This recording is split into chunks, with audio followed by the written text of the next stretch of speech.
নমস্কার বন্ধুরা, কেমন আছেন সবাই? আশা করছি সবাই ভালো আছেন এবং মায়ের কৃপায় সুস্থ আছেন। আজকে থেকে আমি একটি নতুন সিরিজ চালু করতে চলেছি, যেটার নাম হচ্ছে দশমহাবিদ্যা সিরিজ, যেটার মধ্যে আমি আপনাদের জানাবো যে দেবী দশমহাবিদ্যার স্বরূপ কেমন হয়। এবং আজকের প্রথম এপিসোডেই আমি আপনাদের জানিয়ে দেব যে দেবী দ্বিতীয়া মহাবিদ্যা দেবী মা তারার স্বরূপ কী প্রকার। শাস্ত্রে মায়ের স্বরূপ কিন্তু খুব সুন্দরভাবে বর্ণনা করেছে। মায়ের ধ্যানমন্ত্রে বলছে প্রদ্যাহালিরপদং ঘোরাং, অর্থাৎ যিনি বাম দিকের পথ আগে করে আসেন।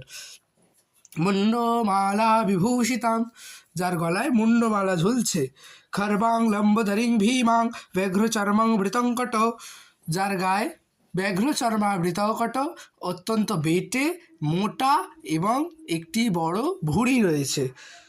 তারপর বলছে নবযৌবন সম্পন্নং পঞ্চমুদ্রা বিভূষিতাং, সবে মাত্র নবযৌবন হয়েছে, অর্থাৎ 16 বছরের কন্যা স্বরূপ দেবী এসছেন।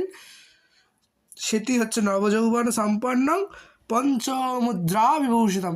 পঞ্চমুদ্রা হিসেবে 5টি মুন্ড দেবীর কেশে বিরাজমান। 5টি সেই মুন্ড 5টি গুণের প্রতীক।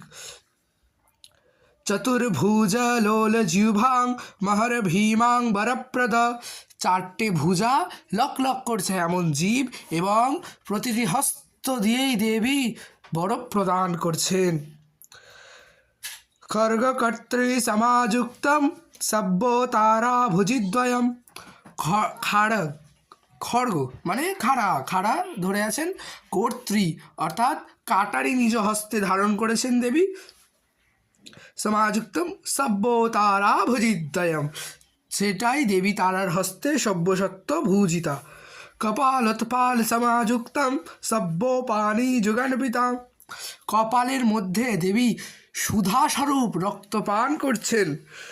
যুগান্বিতম পিঙ্গরৌক জটং ধ্যানং মৌলবার্ক সব্যভূষিতম, জটা বিরাট বড় কেশ দেবীর, এবং সেই কেশ একটি জটায় বাঁধা রয়েছে।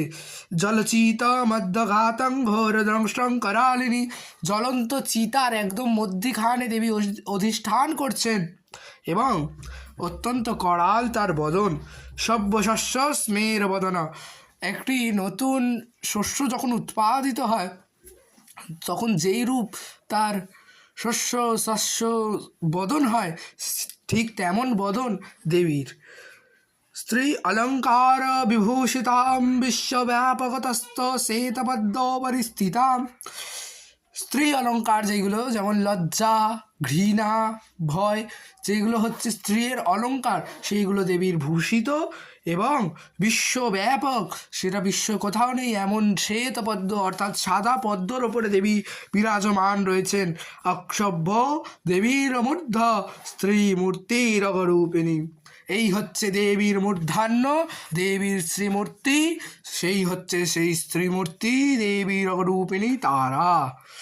তো আজকে আপনারা জানলেন দেবী তারার আসল স্বরূপ শাস্ত্রে কীভাবে বর্ণনা পেয়েছে এবং আসলে দেবী তারাকে কেমন দেখতে। তো আমি এই ভিডিওটির একদম শেষে মা তারাকে আসলে কেমন দেখতে সেটির একটি ফটো দিয়ে দেবো, আপনারা ভালো করে দেখে নেবেন। স্ক্রিনশটও নিয়ে নিতে পারেন বা গুগলে গিয়ে আপনারা ডাউনলোডও করে নিতে পারেন মায়ের ওই ছবি। মায়ের ওই ছবি রাখলে কিন্তু ঘরে অবশ্যই মঙ্গল হয়। আর তাই আজকের জন্য এতটাই। পরের দিনে আবার দেখা হবে প্রথমা মহাবিদ্যা দেবী কালীর রূপ বর্ণনা নিয়ে। জয় মা তারা, জয় গুরু বাম।